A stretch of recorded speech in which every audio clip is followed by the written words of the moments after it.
So yes, గవర్నర్కి ఏ మ్యాటర్స్లో discretion ఉంది అంటే ఏ విషయాలలో అతనికి ఇష్టం వచ్చినట్టుగా అతని నిర్ణయాలు తీసుకోవచ్చు అంటే, ఒకటి reservation of a state bill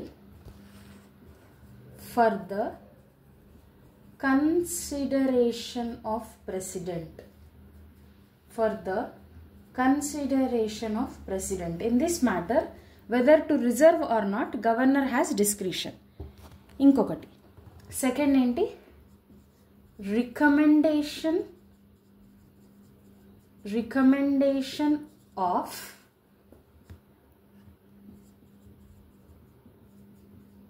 president's rule, recommendation of president's rule in his or her state. అంటే అతను ఏ స్టేట్కి అయితే గవర్నర్గా ఉన్నాడో ఆ స్టేట్లో.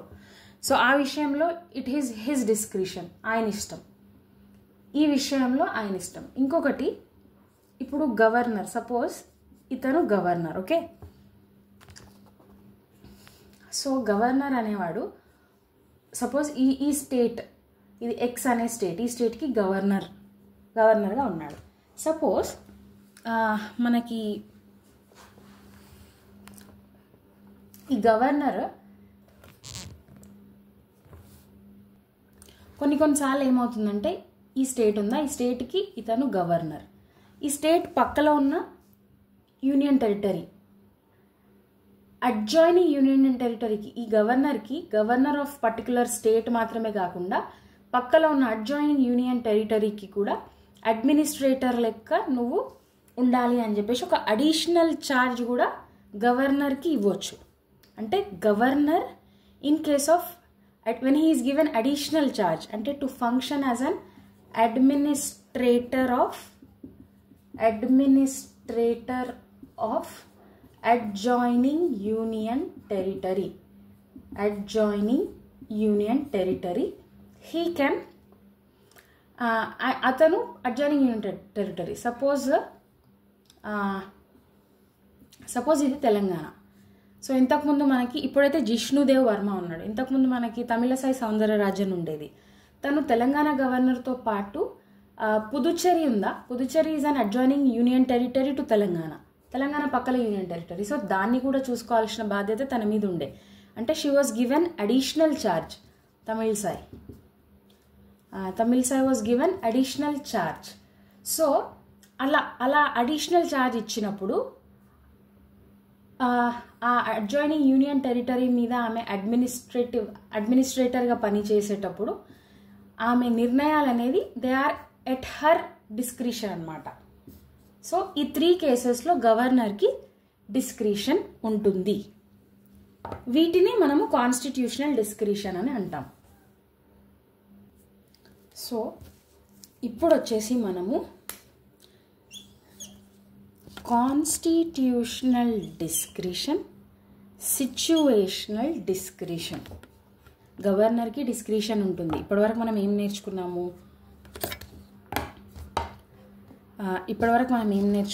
అంటే state council of ministers CM ఇచ్చిన అడ్వైజ్ అనేది ఇట్ ఈస్ నాట్ గవర్నర్ మీద it is not binding in every matter it is not binding అనేది మనం నేర్చుకున్నాం. కొన్ని మ్యాటర్స్లో గవర్నర్కి అతని ఇష్ట ప్రకారంగా అతను యాక్ట్ చేసే అవకాశం గవర్నర్కి ఉంది. అంటే గవర్నర్కి డిస్క్రిషన్ ఉంది అనేది నేర్చుకున్నాం. మనము కాన్స్టిట్యూషనల్ డిస్క్రిషన్ నేర్చుకున్నాం. ఇంకొక దగ్గర కూడా, సో ఇప్పుడు ఆలోచించండి, ఈ 3 మ్యాటర్స్లో నిన్న గవర్నర్కి డిస్క్రిషన్ ఉంది కాదు.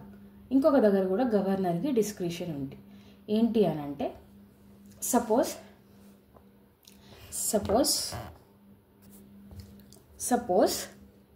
స్టేట్లో ఎలక్షన్స్ అయినాయి. అయినప్పుడు స్టేట్లో ఎన్నో పార్టీస్ ఉంటాయి, ఎక్స్ వై జెడ్ పార్టీస్ ఉన్నాయి. సో ఎలక్షన్స్ జరిగినప్పుడు మన దగ్గర గవర్నర్ ఆఫ్ అ స్టేట్ జనరల్గా ఏ party, X party, Y party, Z party, ఇంకొకటి ఒక పి పార్టీ ఉందనుకో. పి ఎందుకు, సో పి అంటే కన్సిడర్ అవుతాం, Q party. Okay, XYZ Q అనేది 4 పార్టీస్ ఉన్నాయి సపోజ్. సో ఆ స్టేట్ ఎలక్షన్స్ అంటే పోలింగ్ జరిగిన తర్వాత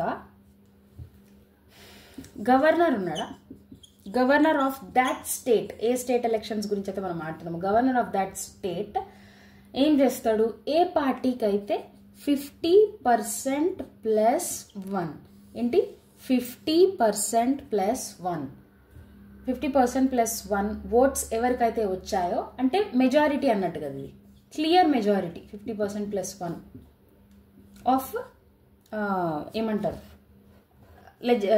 లెజిస్లేటివ్ అసెంబ్లీ సీట్స్లో 50% + 1 ఏ పార్టీకి అయితే వచ్చిందో ఆ పార్టీ. సపోజ్ ఎక్స్ పార్టీకి 50% + 1 అంటే క్లియర్ మెజారిటీ వచ్చినప్పుడు ఈ ఎక్స్ పార్టీ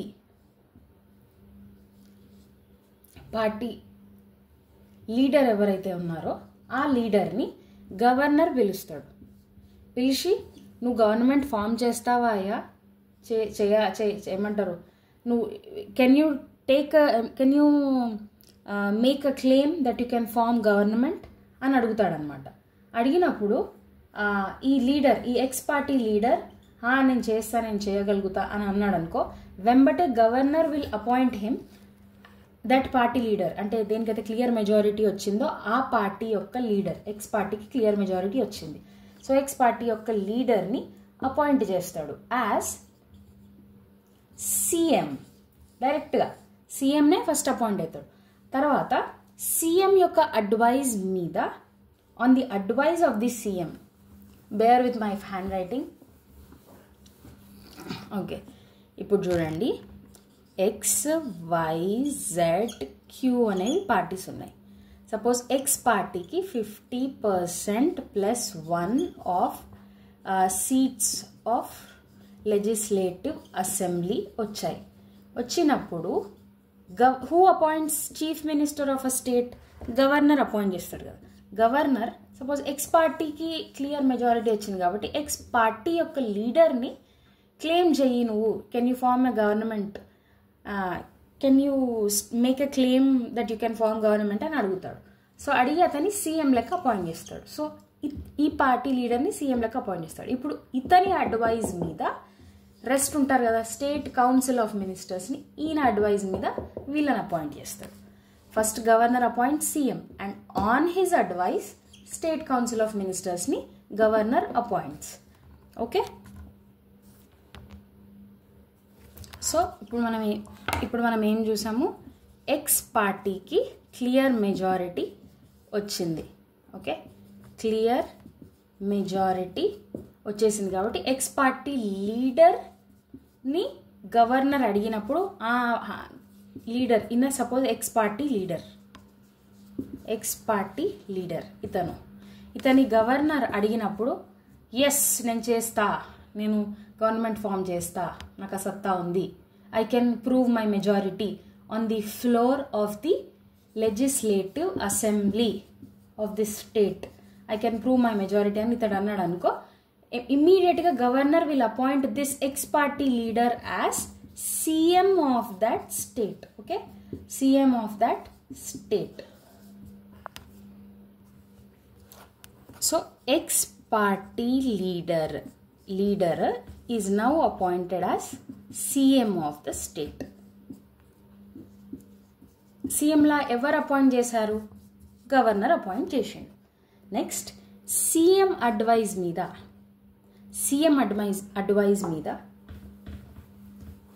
ఈ సైడ్ది మొత్తం కొంచెం ఇట్లా ఉన్నప్పుడు కన్ఫ్యూజ్ అవ్వకండి, ఇక్కడనే ఫోకస్ చేయండి. సీఎం అడ్వైజ్ మీద governor will appoint state council of ministers. Okay, ఇది నార్మల్ కేస్, ఇది న్యాచురల్గా జరగాలి. అంటే ఎలక్షన్స్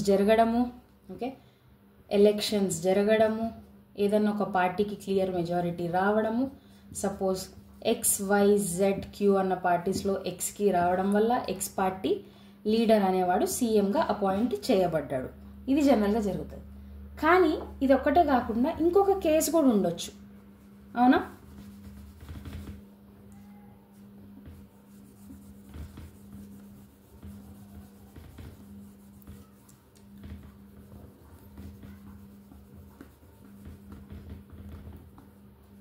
ఇంకొక కేసు కూడా ఉండొచ్చు. ఏంటి, సపోజ్ స్టేట్లో ఎలక్షన్స్ జరిగిన తర్వాత X, Y, Z and Q ఏ పార్టీకి క్లియర్ మెజారిటీ రానప్పుడు ఏంటి పరిస్థితి అంటే, ఈ ఎలక్షన్స్ ఏవైతే జరిగినాయో ఈ ఎలక్షన్స్ కంటే ముందు, ఎలక్షన్ స్టార్ట్ అవ్వకంటే ముందే ఈ పార్టీస్ కొన్ని, సరే భయ్యా ఒకవేళ నాకు క్లియర్ మెజారిటీ వచ్చేలా లేదు అని అనుకోను, ఏదో వీళ్ళు ముందే కొన్ని గ్రూప్స్ లెక్క, నేనేమంటున్నా ముందే, ఎలక్షన్స్కి ముందే అంటే ప్రీ పోల్ ఎలక్షన్స్ కంటే ముందే, పోల్ అంటే ఎలక్షన్స్, ప్రీ పోల్ అంటే ఎలక్షన్స్ కంటే ముందే ఇక్కడ ఫోకస్ చేయండి. ఎలక్షన్స్ కంటే ముందే వీళ్ళు మనం ఒకటి అయిపోదాం, మనకు వచ్చి సపోజ్ మనము ఎలక్షన్స్లో గెలిచిన తర్వాత సపోజ్ Xకి 50, ఇది 70, ఇది 80 ఇట్లా వచ్చినప్పుడు మనకి క్లియర్ మెజారిటీ నెంబర్ ఎంతైతే ఉంటుందో, సపోజ్ 150 క్లియర్ మెజారిటీ ఉంది అనుకో, సో ఒక పార్టీకి వచ్చే అవకాశం లేదు అని వాళ్ళకి ముందే అనిపించి ఇట్లా వీళ్ళు ప్రీపోల్ అలయన్స్ మనం ముగ్గురం ఒకటి అయిపోదాం ఎలక్షన్స్ తర్వాత, మన అన్ని కలిపి యాడ్ అయిపోయి 150 అవుతుంది, అట్లా అవుతుంది అని అనుకొని ప్రీపోల్ ఏమంటున్నాను నేను,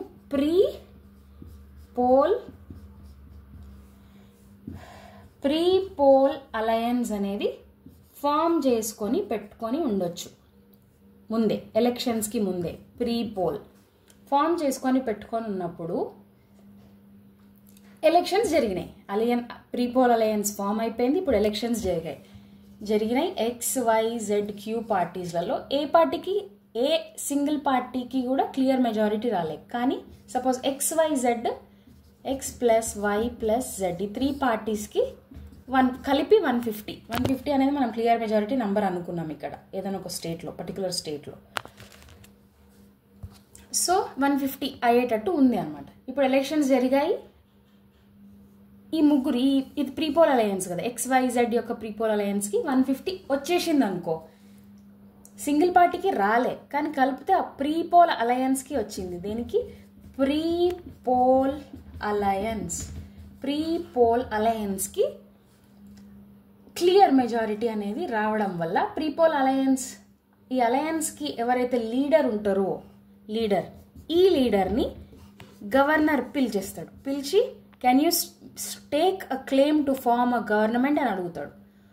నువ్వు మెజారిటీ ప్రూవ్ చేసుకోగలవా అని అంటే ఎస్ అని అన్నాడు అనుకో, హా భయ్యా మే ప్రూవ్ కర్ సక్తి హూ అని అన్నారు అనుకో, ఎంబటే governor will appoint the leader of such prepoll alliance which has got clear majority as CM of the state. ఇది కేస్ 2.